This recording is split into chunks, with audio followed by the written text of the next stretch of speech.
The cold metal of the handcuffs hadn't even touched her skin yet, but Chelsea could already feel the weight of her gilded cage slamming shut. She handed over the passport, a 3-year gamble that cost her every favor she owned, only to hear the words that ended her life. "Miss Adebayo, please step aside." Before she could bolt, a hand wrapped around her elbow with the grip of a man who owned the very air she breathed. She didn't have to look. She knew that scent of expensive tobacco and cold rain. "I'll take it from here," Ji-hwan whispered in Korean, his voice a silken blade. Chelsea spun, her eyes wild. "Let go of me, I want a divorce." The terminal went silent. The security guards, the travelers, the staff, they all looked away.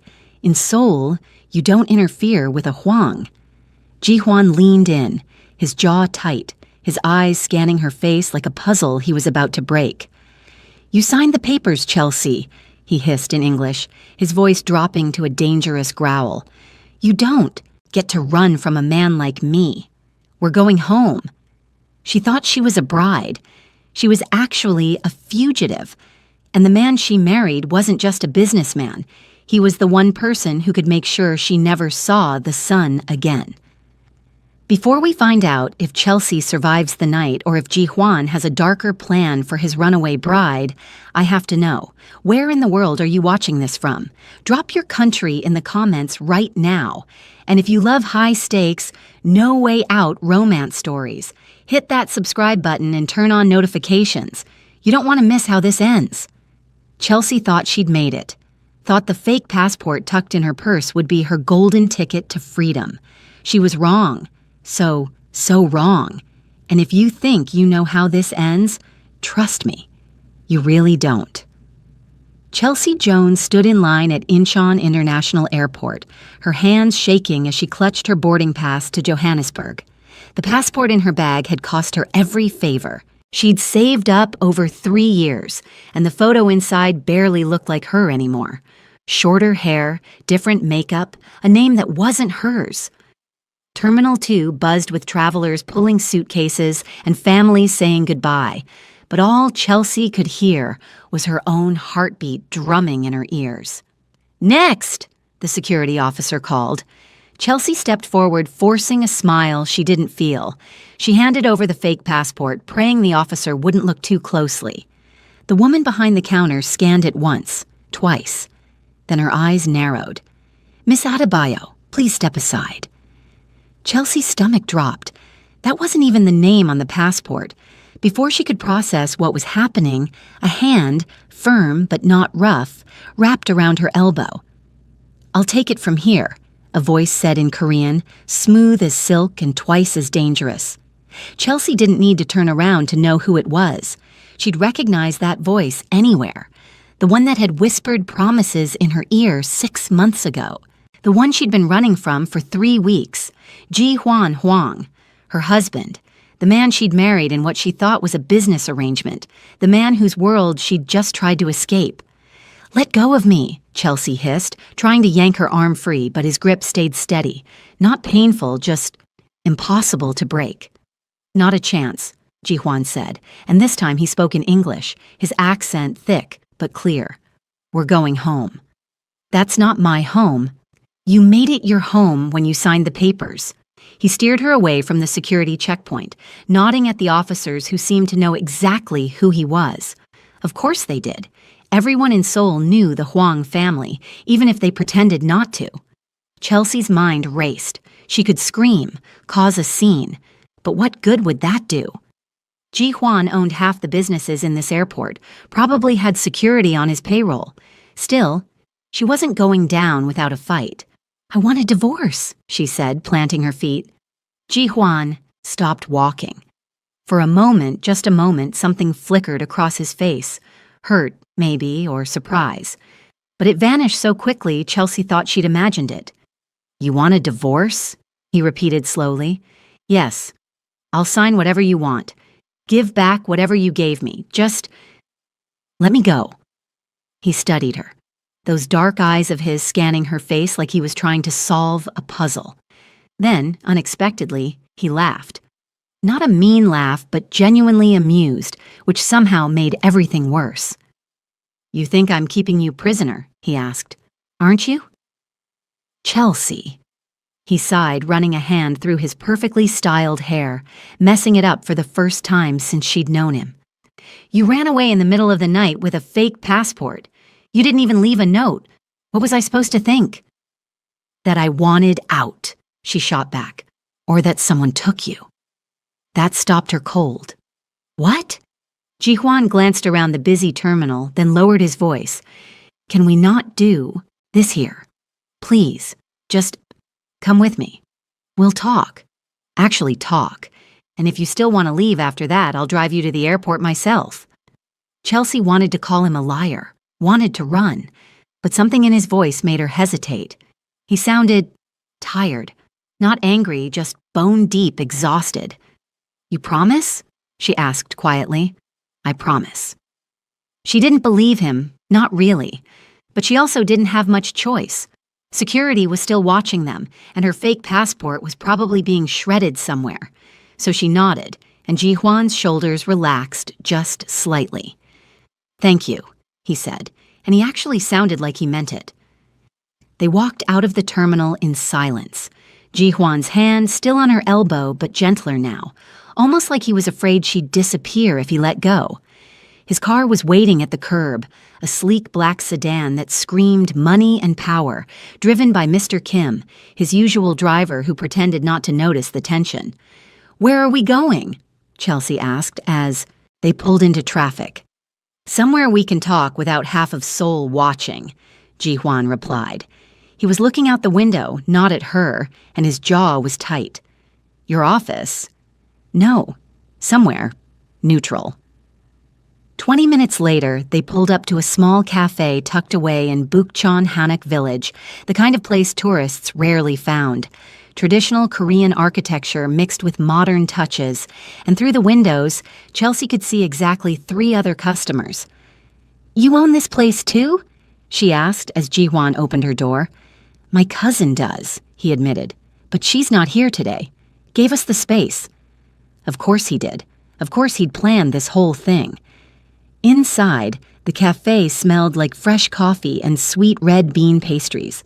Jihuan guided her to a corner table, away from the windows, and for the first time since the airport, he let go of her arm. Chelsea immediately felt the absence of his touch, which annoyed her to no end. "Coffee? Tea?" he offered. "Answers," Chelsea said flatly. Jihuan almost smiled at that. Almost. He ordered 2 Americanos from the teenager behind the counter, his cousin's daughter, he explained, and came back with them a few minutes later. "Okay," he said, sitting across from her. "Answers. What do you want to know?" "Why did you marry me?" The question hung between them. Jihuan took a long sip of his coffee, clearly buying time. "My father was dying," he finally said. "He wanted to see me settled before he passed. Said the family needed stability, needed to know the business would continue properly. He had traditional views about these things." "So you needed a wife," Chelsea filled in. "Any wife." "Not any wife," Jihuan corrected, and there was an edge to his voice now. "It had to be someone outside the usual circles, someone who wouldn't come with a dozen family alliances and expectations, someone who needed something I could provide." "Money," Chelsea said bitterly. "A visa, citizenship, a way to stay in Korea, legally and help your siblings back home in Zimbabwe." He met her eyes. "Don't act like you didn't benefit from this arrangement, too." He was right, and Chelsea hated that he was right. 6 months ago, she'd been desperate. Her student visa expiring, her brother's medical bills piling up, her sister's school fees overdue. Then Jihuan's people had approached her at the restaurant where she worked, made her an offer that seemed too good to be true. Marry the boss, get citizenship, a monthly allowance, and enough money to take care of her family. In exchange, play the dutiful wife at public events and don't ask questions about his business. It had seemed simple then. "You never told me what you actually do," Chelsea said now. "Everyone calls you a businessman, but I'm not stupid, Jihuan. I've seen the men who come to the house, heard the phone calls you take at 3 in the morning. What are you?"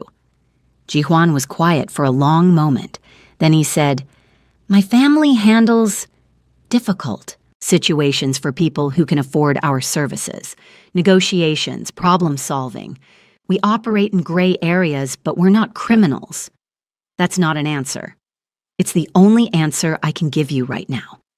He leaned forward. "But I can tell you what I'm not. I don't hurt innocent people. I don't traffic anything illegal, and I certainly don't keep my wife locked up like some princess in a tower." "Then why did I feel like a prisoner?" The words burst out of Chelsea before she could stop them. "Why did I feel like I couldn't breathe in that house? Like every move I made was being watched and judged and—" "Because you were trying to live a life that wasn't yours," Jihuan interrupted gently. "You were playing a role, Chelsea. We both were. But somewhere along the way, I stopped playing." Chelsea's breath caught. "Wait, no." She inhaled sharply. "What does that mean?" "It means—" He hesitated, and for the first time since she'd known him, Jihuan looked uncertain, vulnerable even. "It means I didn't expect to actually like you. Didn't expect to care whether you were happy or not. Didn't expect to wake up every morning and check if you were still there before I even opened my eyes fully." "Oh. O.H. You never said anything," Chelsea whispered. "What was I supposed to say?" Jihuan laughed, but it sounded hollow. "Hey, I know we agreed this was fake, but surprise, I actually have feelings for you? You would have run even faster." "I'm running now," she pointed out. "I noticed." They sat in silence, both nursing their coffees, both trying to figure out what came next. Finally, Chelsea asked the question that had been eating at her for weeks. "What do you want from me, Jihuan? Really?" He looked at her then. Really looked at her, and the intensity in his gaze made her want to squirm in her seat. "I want a chance," he said simply. "A real one. No more contracts or arrangements or obligations. Just us, getting to know each other, going on actual dates, being honest. And if I say no, then I keep my promise. I'll take you to the airport myself, buy you a ticket to anywhere you want to go, and you'll never see me again." Chelsea studied his face, looking for the lie, the manipulation, the trap. But all she saw was a man who looked like he hadn't slept in days, who'd probably torn soul apart looking for her, who was offering her exactly what she'd wanted since the beginning: freedom. So why did the thought of taking it make her chest hurt? "1 month," she heard herself say. Jihuan blinked. "What?" "Give me 1 month. Real dates, real conversations, no business calls interrupting dinner, no bodyguards following me to the grocery store. You show me who you actually are, not the businessman or the family heir or whatever. Just Jihuan. And after the month, I decide if I stay or go, and you accept whatever I choose." He didn't even hesitate. "Deal." They shook on it, formal and awkward, and Chelsea couldn't help but laugh at the absurdity of it all. "What?" Jihuan asked, but he was smiling too. "We're negotiating our marriage like a business contract." "Well," he said, and there was something warm in his voice now, something that hadn't been there before. "We've always been good at business. Maybe we'll be good at this too." Maybe, Chelsea thought. Maybe. The first date happened 3 days later, and it was a disaster. Jihuan picked her up at noon in a car that wasn't his usual sedan, just a regular SUV, no driver, no tinted windows. He was wearing jeans and a plain black sweater instead of one of his usual tailored suits, and Chelsea almost didn't recognize him. "Where are we going?" she asked as she buckled in. "It's a surprise," he said, pulling into traffic. Chelsea raised an eyebrow. "I don't like surprises." "I know. You told me that at our wedding reception, remember? Right after my aunt surprised you with that speech about producing heirs within the year." Chelsea groaned at the memory. "Don't remind me. I almost threw my bouquet at her." "I wish you had," Jihuan said, grinning. "Would have been the most exciting wedding Seoul society had seen in decades." They drove for about 40 minutes, leaving the city behind and heading into the countryside. Chelsea watched the scenery change from skyscrapers to rice fields, feeling herself relax despite her better judgment. When they finally stopped, it was at a small strawberry farm advertising "You Pick" in crooked English letters. "Strawberries?" Chelsea asked skeptically. "You said once that you missed fruit picking," Ji-hwan reminded her. "Back in Zimbabwe, you used to go with your grandmother. I thought, maybe this could be similar. Probably not the same, but still." "You remembered that?" Chelsea interrupted, surprised. He looked embarrassed. "I remember everything you tell me." That was unexpected and kind of sweet, which Chelsea definitely wasn't ready to deal with. So she changed the subject quickly. "All right then, let's pick some strawberries." The owner of the farm was a tiny elderly woman who took one look at Ji-hwan and started scolding him in rapid Korean. Chelsea couldn't follow all of it, but she caught enough to know the woman was saying something about finally bringing a girlfriend and took you long enough. "She thinks we're dating," Chelsea whispered as the woman handed them baskets. "We are dating," Ji-hwan whispered back. "Technically, as of 3 days ago. We're married." "Yes, but we're dating now. It's complicated." He paused. "I didn't tell her that part because it would take too long to explain." Fair point. They spent the next hour picking strawberries, and Chelsea had to admit, it was actually fun. Ji-hwan was terrible at it, somehow managing to squash half the berries he touched, and his competitive streak came out when Chelsea's basket filled faster than his. "How are you so good at this?" he complained after she found another perfect cluster. "I actually paid attention when my grandmother taught me," Chelsea teased. "You have to be gentle." "I am being gentle." "Ji-hwan, you just murdered that strawberry." He looked down at the crushed fruit in his hand and sighed. "Okay, maybe you have a point." By the time they finished, Chelsea's basket was overflowing, and Ji-hwan's had maybe 15 intact berries. The old woman laughed when she weighed them, said something in Korean that made Ji-hwan's ears turn red, and sent them off with an extra container of already picked berries for free. "What did she say?" Chelsea asked as they walked back to the car. "She said you're too pretty for me and I should treat you well or she'll come to Seoul and hit me with her walking stick." Chelsea burst out laughing. "I like her." "Everyone likes her. She's terrifying." They ate strawberries in the car on the way back, and Chelsea tried not to notice how Ji-hwan kept glancing at her like he was trying to memorize her face. It made something flutter in her chest, something she absolutely was not ready to name. "So," he said eventually, "first date. How did I do?"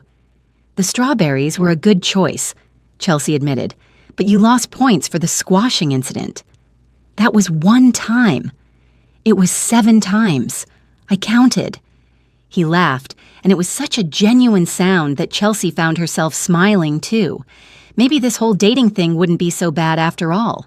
She was wrong. Date 2 happened 4 days later at a cooking class because Ji-hwan had apparently decided they needed to learn something together. The problem was that neither of them could cook to save their lives. "I thought you knew how to make kimchi," Chelsea said, watching him butcher the cabbage preparation. "I said I'd eaten kimchi," Ji-hwan corrected. "That's very different." The instructor kept trying to help them, but eventually gave up and focused on the other couples in the class. By the end of the session, everyone else had perfect kimchi jars lined up, and Chelsea and Ji-hwan had what could only be described as a disaster in a container. "It's spicy?"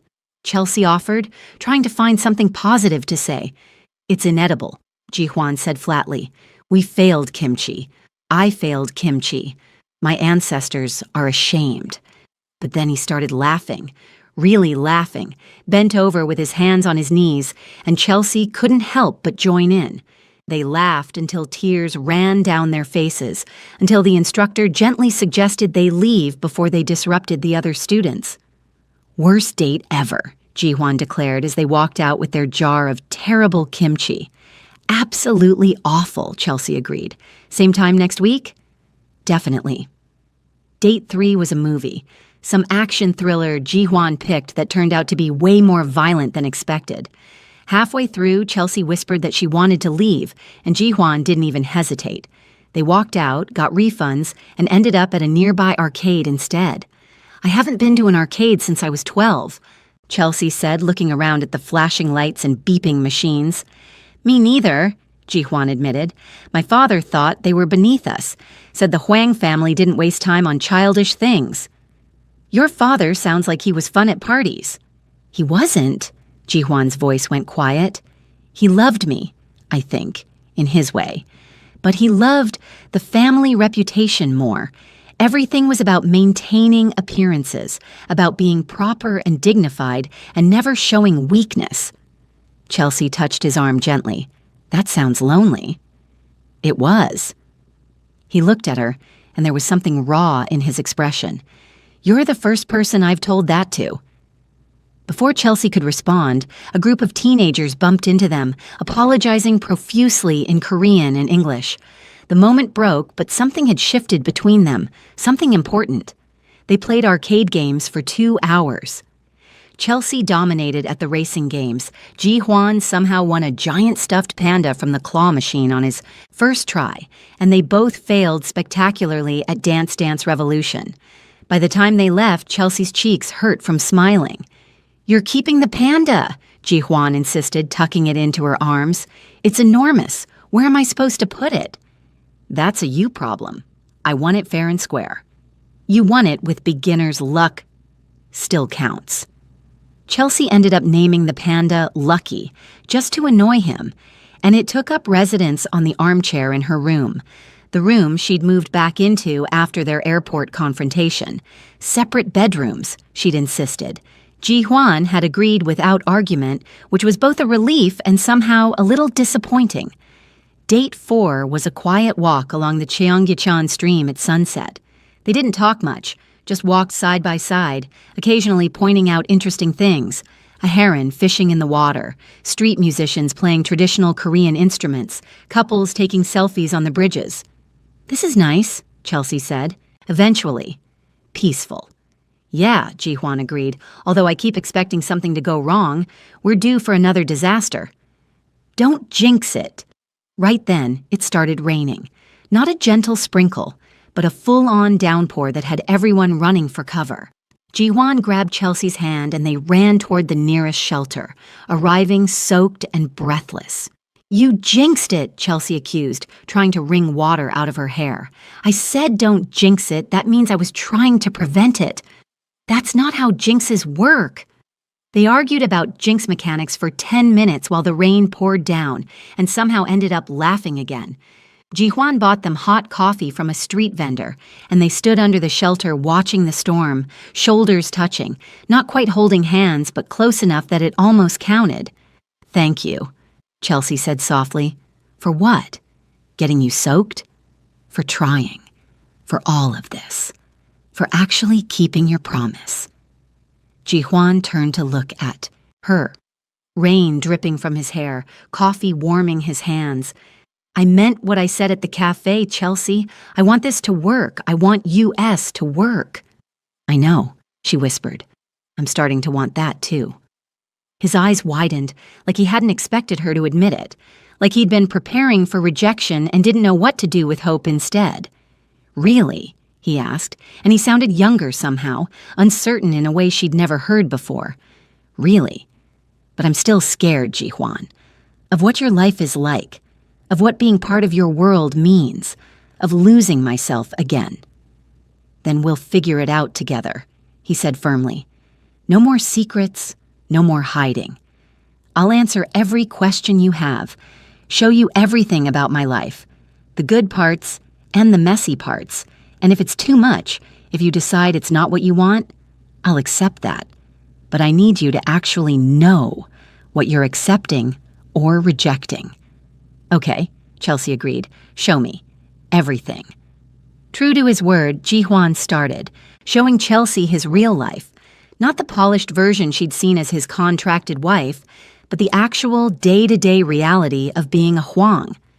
The first thing he showed her was his office. Not the fancy one in the downtown high-rise where he met clients, but his actual workspace in the family compound. It was surprisingly normal.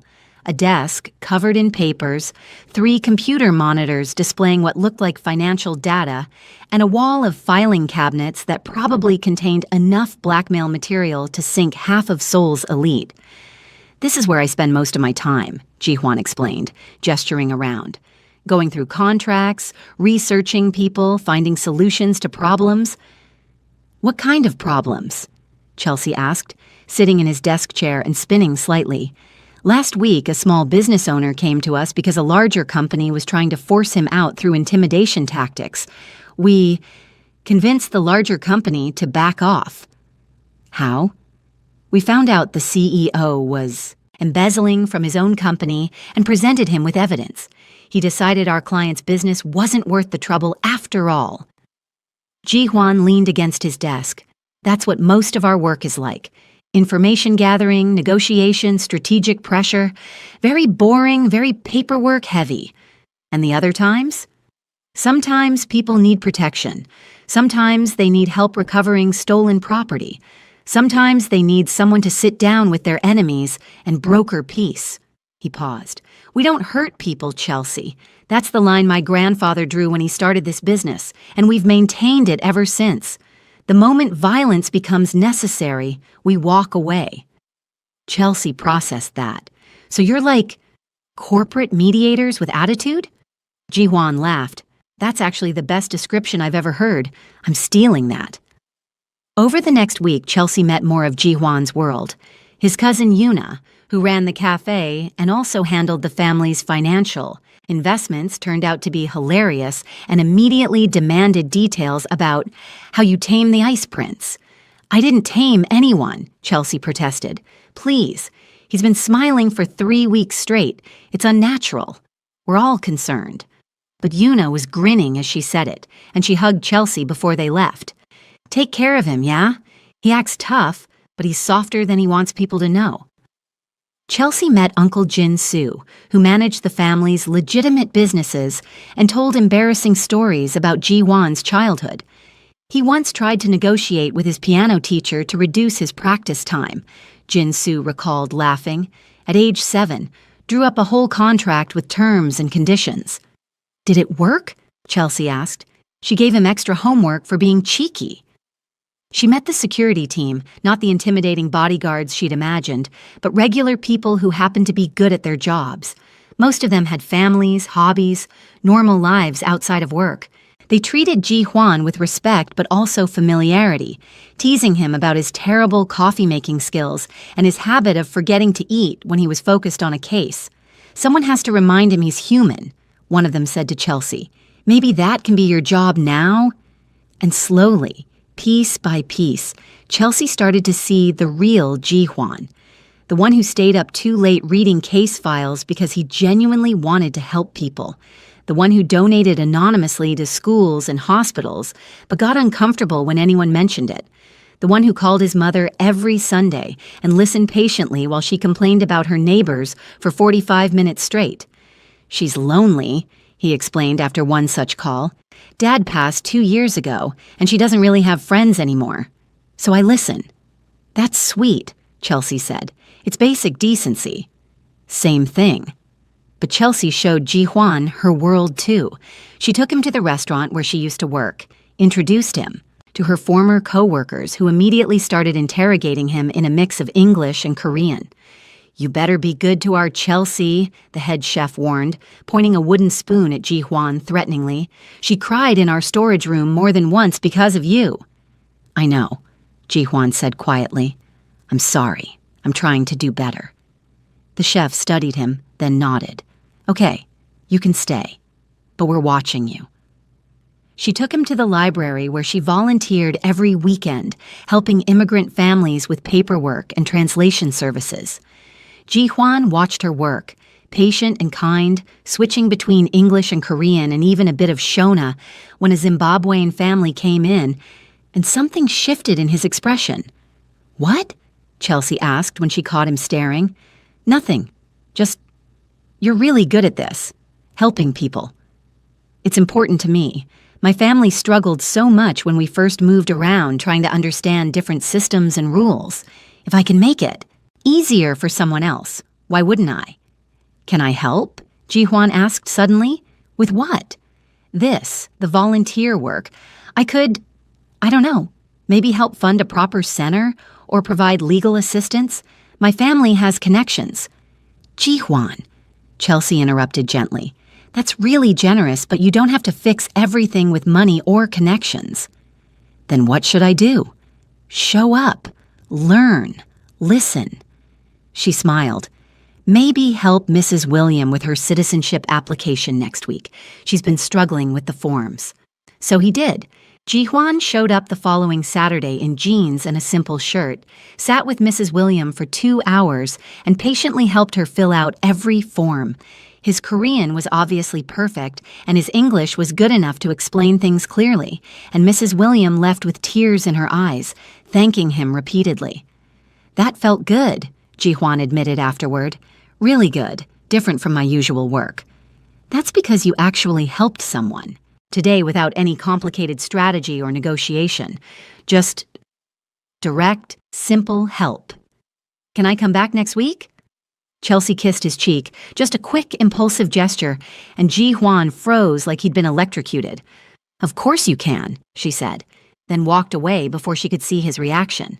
Behind her, Ji-hwan touched his cheek where her lips had been, a smile spreading across his face that would have made his cousin Yuna absolutely insufferable with teasing if she'd seen it. The month was almost up when everything fell apart. Chelsea was at the family compound. She'd been spending more time there, slowly moving her things from the separate guest room into the actual master bedroom she technically shared with Ji-hwan when she overheard a conversation she wasn't supposed to hear. 2 of Ji-hwan's associates were talking in the hallway outside the library. Chelsea had been inside reading, and they clearly didn't know she was there.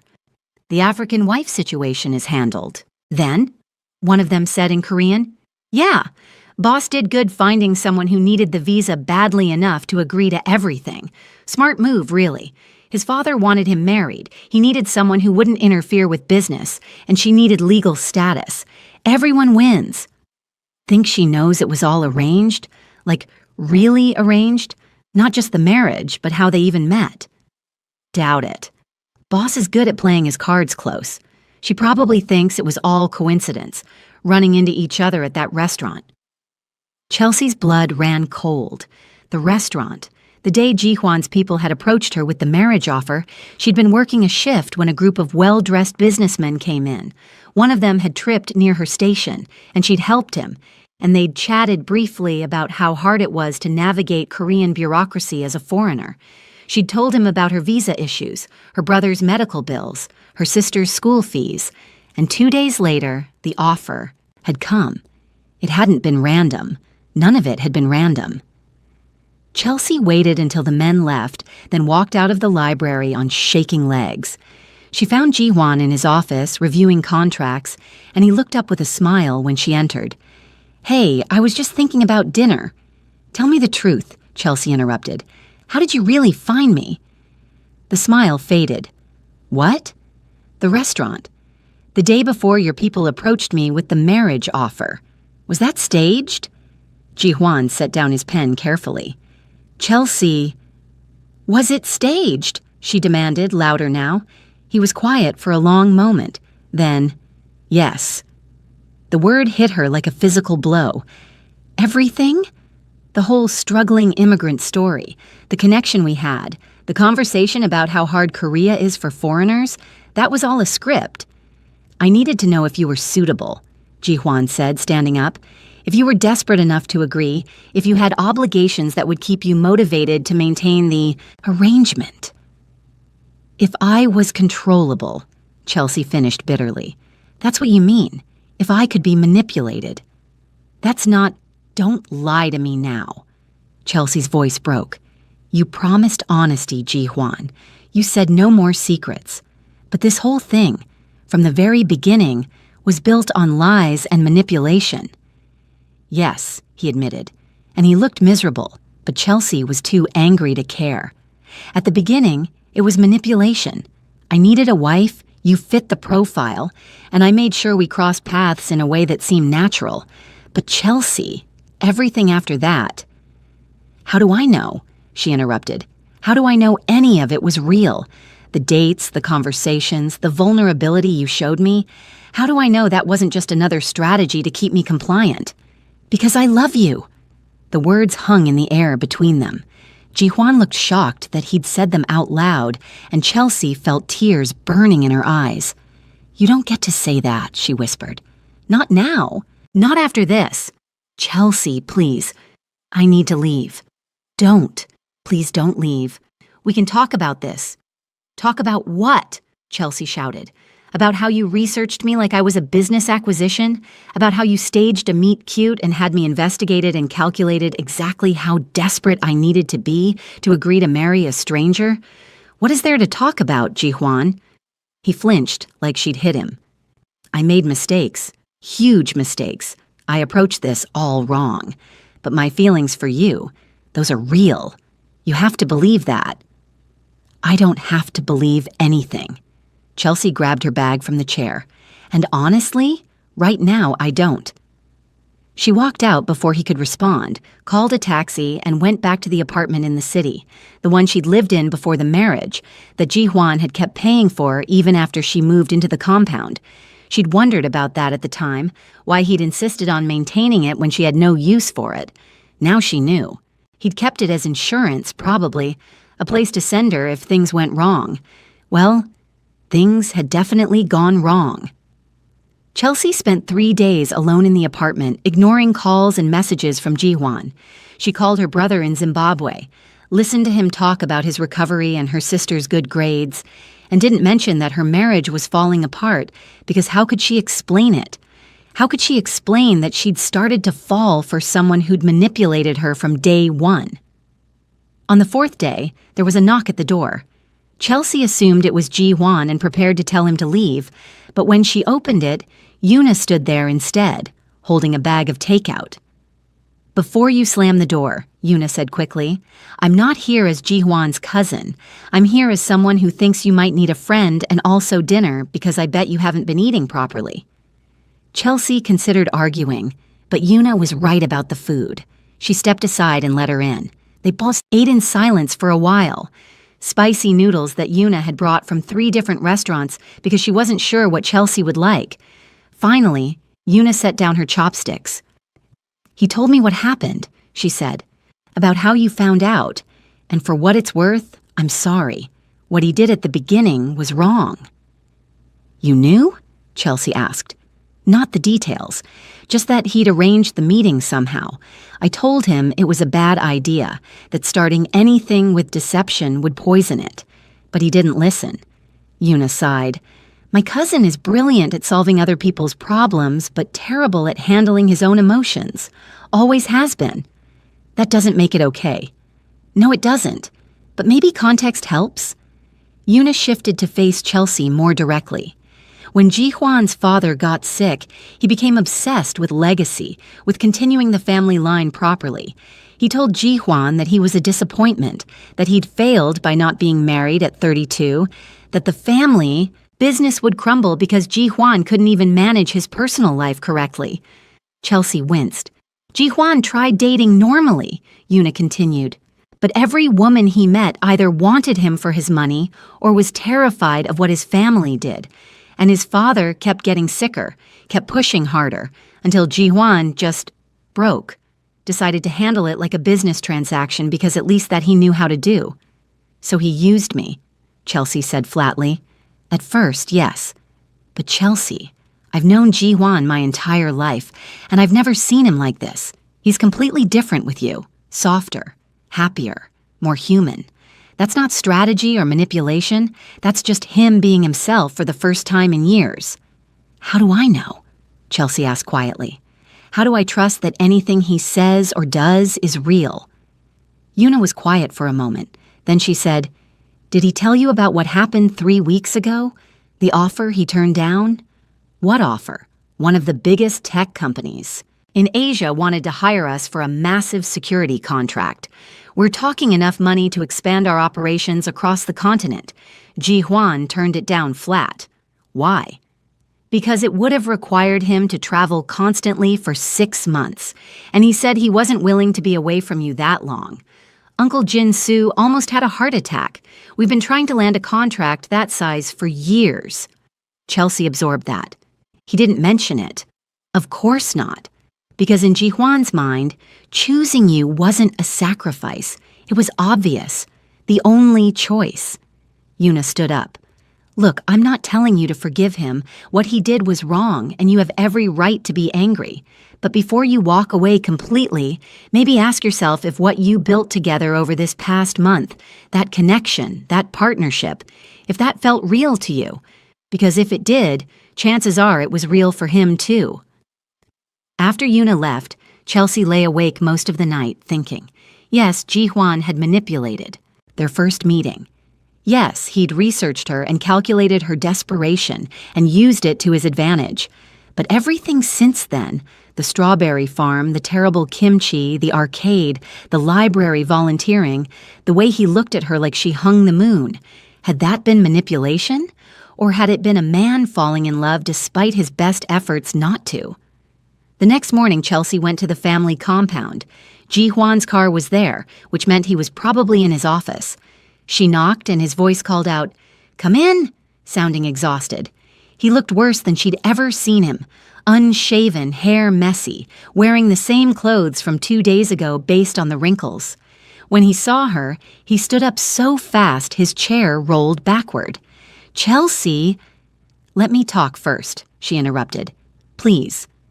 He nodded and sat back down, looking nervous. "What you did was wrong," Chelsea started. "Manipulating our meeting, researching me like a project, calculating my vulnerabilities. All of it was wrong, and I'm still angry about it." "I know," Ji-hwan said quietly. "I'm sorry. I wish I could go back and do it differently, but I can't." "No, you can't." "But—" Chelsea took a breath. "But I don't think the past month was fake. I don't think you were pretending when you laughed at the arcade or told me about your father or held my hand in the rain. I think that was real." Hope flickered in his eyes. "It was. All of it was real, Chelsea. I swear." "I believe you, but here's the thing, Ji-hwan. I can't be with someone who solves problems by manipulating people. I can't be in a relationship where I'm constantly wondering if I'm being managed or handled. So if we're going to try this, actually try this, you need to promise me something." "Anything," he said immediately. "No more secrets. No more strategies. If you have a problem with me or with us, you talk to me about it directly, even if it's awkward or difficult. You don't try to fix it behind my back or manipulate the situation to get what you want. We figure it out together, like partners. Can you do that?" Ji-hwan stood up and walked around the desk until he was standing in front of her. "Yes, I can do that. I will do that." He hesitated. "Can I hug you? I've wanted to hug you for 4 days straight, but I didn't think I had the right." Instead of answering, Chelsea stepped forward and wrapped her arms around him. Ji-hwan held her like she was made of something precious and breakable, his face buried in her hair. "I'm so sorry," he whispered. "I'm sorry I hurt you. I'm sorry I started this whole thing the wrong way. But I'm not sorry I met you. I'll never be sorry about that." "Me neither," Chelsea admitted. "Even with all the mess, I'm not sorry either."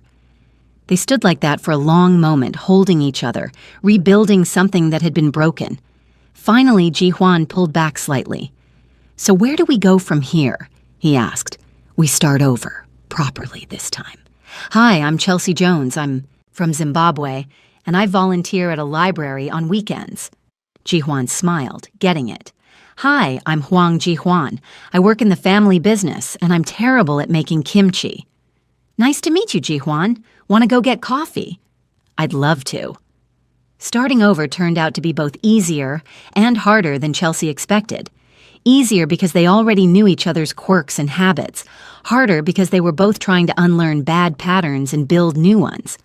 The first thing Ji-hwan did was sit her down with every piece of research his people had done on her before the marriage proposal. Printed files, background checks, financial investigations, everything. "This is humiliating," he said, handing her the folder. "But you deserve to see exactly what I knew and how I knew it. After you read it, we're burning it." Chelsea flipped through the pages, seeing her life reduced to bullet points and data. Her visa issues, her brother's hospital records, her sister's school enrollment, her work history, her volunteer activities. It was thorough and invasive and awful. "This is actually really creepy," she said. "I know, I'm sorry." "Stop apologizing and help me find your fireplace." They burned it together, watching the pages curl and blacken, and Chelsea felt something lift off her chest. The past couldn't be erased, but it could be acknowledged and released. "Better?" Ji-hwan asked. "Better," Chelsea confirmed. The second thing that changed was communication. Ji-hwan started saying things out loud instead of trying to anticipate and solve problems silently. Like when Chelsea mentioned wanting to visit her family in Zimbabwe but worried about the cost, instead of secretly booking her a ticket, Ji-hwan asked, "Would you like help with that? I can arrange travel, but only if you actually want me to." "I appreciate the offer," Chelsea said. "Can we plan it together, though? I want to make sure the timing works for everyone." "Of course. We can look at dates this weekend." Or when Chelsea noticed Ji-hwan seemed stressed about a work situation, instead of trying to cheer him up without acknowledging the problem, she asked directly, "Do you want to talk about what's bothering you, or do you want a distraction?" "Distraction, please," Ji-hwan said gratefully. "Let's watch something ridiculous and turn my brain off." They ended up watching a terrible action movie where the physics made no sense and the dialogue was worse. And they made fun of it until both of them were crying with laughter. "This is terrible," Ji-hwan gasped. "The worst," Chelsea agreed. "Same time next week?" "Obviously." Date number 15, they'd started counting again after the restart, was a visit to an amusement park. Ji-hwan had never been to one, which Chelsea found absolutely unbelievable. "How did you make it to 32 without riding a roller coaster?" she demanded. "Family dignity and childhood trauma," Ji-hwan said cheerfully. "My father thought amusement parks were common." "Your father had terrible opinions about fun." "Yes, he did." They rode every roller coaster in the park, and Chelsea discovered that Ji-hwan screamed like a child on the drops, which was both endearing and hilarious.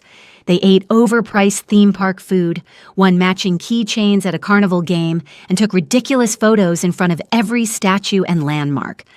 "I look insane in this one," Ji-hwan complained, looking at a photo where his hair was sticking up from the wind. "I'm saving it forever," Chelsea declared, making it her phone background. "That's cruel." "That's love." The word slipped out before she'd meant to say it, and they both froze. Ji-hwan looked at her with wide eyes. "Did you just—" "Maybe," Chelsea said, feeling her face heat up. "Is that okay?" "Is that okay?" Ji-hwan repeated. "Chelsea, I told you I loved you during our worst fight. I've been waiting to hear you say it back for weeks." "Well, now you have," she said, smiling. "I love you, Hwang Ji-hwan. Even though you scream on roller coasters and can't make kimchi, and you researched me like a corporate acquisition." He kissed her then, soft and sweet and perfect, right there in the middle of the amusement park with families and children walking past and the sound of carnival music in the background. When they broke apart, Chelsea was smiling so hard her cheeks hurt. "I love you too," Ji-hwan said, in case that wasn't clear. "Pretty clear," Chelsea agreed. They spent the rest of the day at the park, riding rides and eating junk food and being completely, ridiculously happy. When they got home that night, Chelsea finally moved the last of her things from the guest room into their shared bedroom. "You're sure?" Ji-hwan asked, watching her hang clothes in the closet. "I'm sure. No more separate rooms, no more keeping distance just in case. We're doing this for real." "For real?" he echoed, grinning. Date 23 was when everything came full circle. Ji-hwan took her back to Incheon Airport, the same terminal where he'd caught her trying to run away 3 months earlier. "Why are we here?" Chelsea asked nervously. "Because I want to rewrite this memory," Ji-hwan said. He pulled an envelope from his jacket and handed it to her. "Open it." Inside was a passport, her real passport, not the fake one, and a plane ticket to Johannesburg with a connection to Harare. "You're visiting your family next month," Ji-hwan explained, 2 weeks, all expenses paid, and I already cleared it with your brother and sister. They're excited to finally meet your husband properly, via video call at least, until I can arrange to come with you next time. Chelsea stared at the ticket, then at him. You planned this without telling me. I did, he admitted. And before you get upset, I want to explain why. This trip is important to you, and I wanted to make sure it happened without you worrying about money or logistics or whether it's okay to accept help. But if you want to change any of the details, dates, hotels, activities, anything, we can do that right now. This is a gift, not a manipulation. The difference is you get final say on everything. Chelsea thought about it. Thought about the old Ji Huan who would have just booked everything without asking and expected her to be grateful, and thought about this Ji Huan who was trying so hard to do better, who'd planned something generous but was still giving her control. The dates work, she said finally, and I appreciate this more than I can say. But next time, we plan it together from the start, Ji Huan finished. I know, I'm learning. You're doing good, Chelsea said, kissing his cheek. Really good. They stood in the airport, in the same spot where she'd been caught months ago, but everything was different now. Then she'd been running away from a prison. Now she was standing with a partner, planning a trip she'd return from. Think you'll come back? Ji Huan asked quietly. After Zimbabwe? Of course I will. My home is here now, with you. His smile could have powered the entire airport. The trip to Zimbabwe was everything Chelsea needed. She spent 2 weeks with her family, introducing them to Ji Huan via video calls, watching her brother walk without crutches for the first time since his accident, helping her sister with homework, and eating her grandmother's cooking until she felt like she'd gained 10 pounds. Your husband seems nice, her grandmother said one evening. Very respectful. But is he good to you? Yes, Gogo, Chelsea said. He's very good to me. We had a rough start, but we figured it out. Good marriages take work, her grandmother said wisely.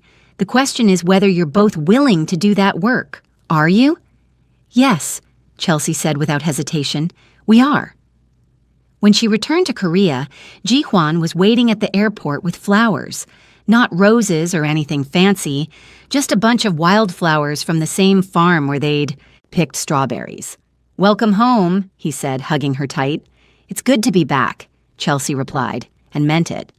Life settled into a rhythm after that. Chelsea continued volunteering at the library, and Ji Huan joined her most weekends.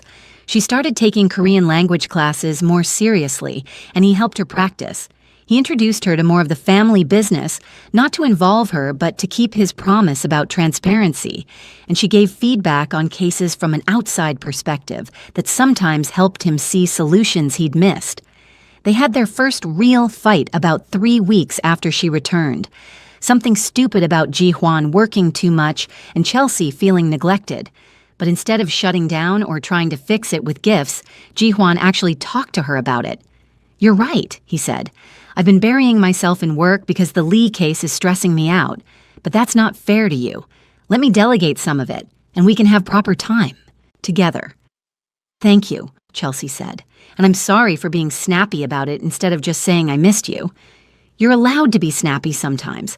I can handle it. They made it work.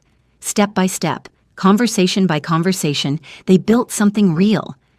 6 months after their restart, Ji Huan took Chelsea to a fancy restaurant, the kind with 3 Michelin stars and a waiting list that stretched for months. Chelsea wore a dress Ji Huan had bought her, but only after she'd picked it out herself and explicitly said she liked it. What's the occasion? She asked as they sat down. Can't I just want to take my wife on a nice date? You can, but you're nervous. You keep adjusting your tie. Ji Huan looked down at his hands and laughed. You know me too well. So what's going on? He reached across the table and took her hands in his. I want to ask you something, and I need you to be completely honest with me. No worrying about my feelings, no trying to spare me. Just the truth.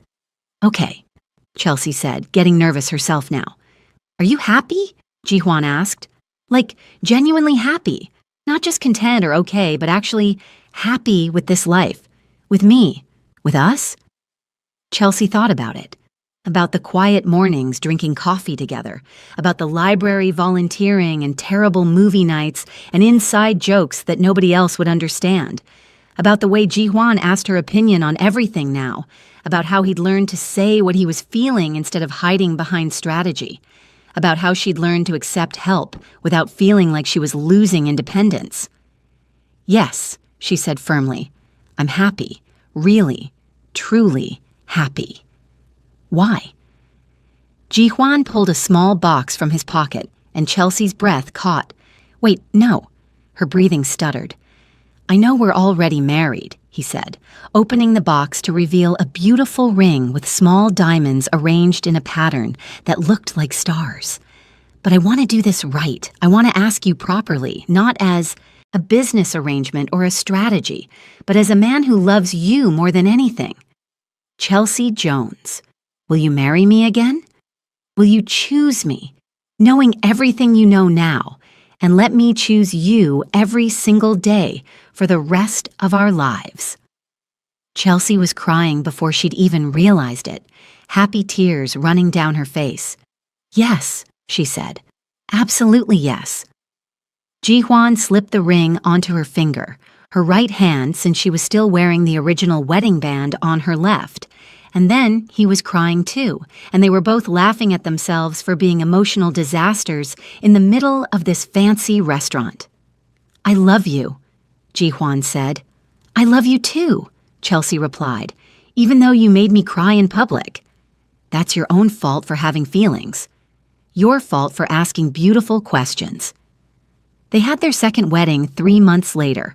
Not a huge society affair like the first one, but a small ceremony with just family and close friends. Chelsea's family flew in from Zimbabwe, and Ji-hwan's mother cried through the entire thing. They wrote their own vows this time. "I promise to always tell you the truth," Ji-hwan said, holding both her hands. "Even when it's hard, I promise to be your partner, not your protector or provider or manager, but your actual equal partner in everything.